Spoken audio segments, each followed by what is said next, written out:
నమస్తే అన్న. నమస్తే. ఎక్కడన్నా నాది లాలాపేట అన్న. లాలాపేట్. ఏ పార్లమెంట్ అసలు? మాది సికింద్రాబాద్.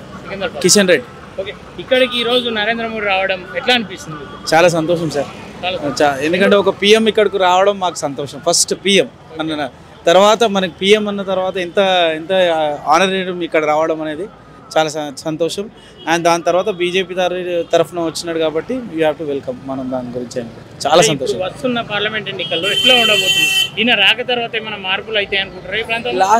ఇప్పుడు అండి ఈ ప్రస్తుతం 10 years నుంచి అండి. ఇప్పుడు ప్రస్తుతం ఇంకా ఖచ్చితంగా తెలంగాణలో ఖచ్చితంగా చేంజెస్ ఉంటాయండి.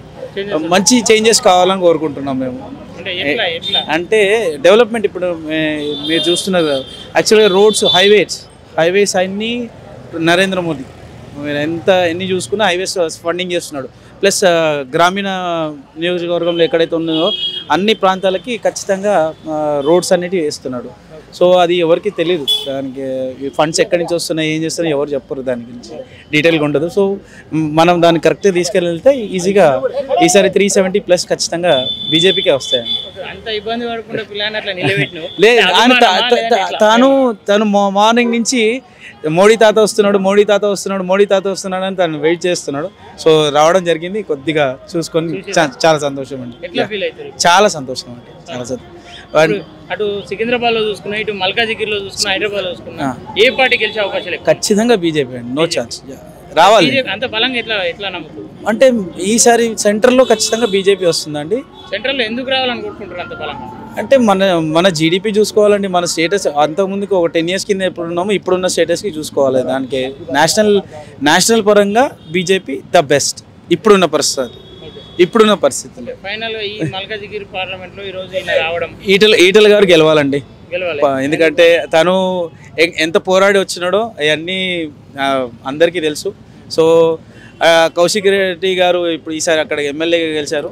పోనీ ఇదే స్ఫూర్తి ఇప్పుడు ఖచ్చితంగా ఇక్కడ సైడ్ వచ్చి ఇప్పుడు పోటీ చేస్తున్నందుకు స్థానికేతరుడు అట్లా అని ఏమనుకోవద్దండి. ఖచ్చితంగా మనం గెలిపించుకోవాలండి.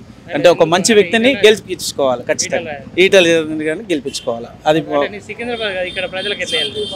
అంటే సార్ ఇప్పుడు మనం నేషన్ వైడ్ చేసుకుంటున్నాం కదా సార్.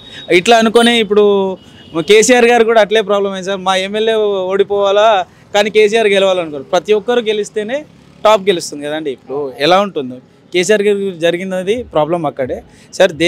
దానికే ఉంటుంది సార్. ఇప్పుడు నాకు ఈ రోడ్ దాటితే సికింద్రాబాద్ అండి. కానీ ఏదైనా కలిసే ఉంటుంది. మన భారతమే కదండి, అందరూ కలిసి చూసుకోవాలి, తప్పదు. ఈటల రాజేందర్ గారు గెలవాలి. ఇక్కడ హైదరాబాద్లో మేడం గెలవాలి.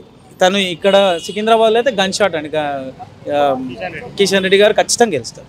అసలు తన సెకండ్ థాట్ కూడా పెట్టుకోవాలి. రాజేంద్ర రెడ్డి గారికి స్థానికేతరు అని ముద్రేస్తున్నారు. అది ఖచ్చితంగా అది తప్పు. మన మల్కాజ్గిరి అన్నప్పుడు చాలా పెద్ద కాన్స్టిట్యున్సీ, ఇప్పుడు ఆస్ట్రేలియాలో పెద్ద కాన్స్టిట్యున్సీ. ఇక్కడి నుంచి ప్రాతినిధ్యం ఖచ్చితంగా గర్వపడాలి తను వస్తున్నందుకు. అండ్ క్లీన్ మనిషి అండి, వితౌట్ ఎనీథింగ్. ఏ ఆరోపణలు వచ్చినాయి కానీ మచ్చుతున్న ఆయన బయటికి వెళ్ళిపోయినాడు కదండి. పార్టీ వదిలేసి కూడా బయటికి వెళ్ళిపోయినాడు. బట్ అందరూ మన వాళ్ళే సార్. ఈసారి ఉన్న దాంట్లో గెలుచుకుందాం. Thanks a lot.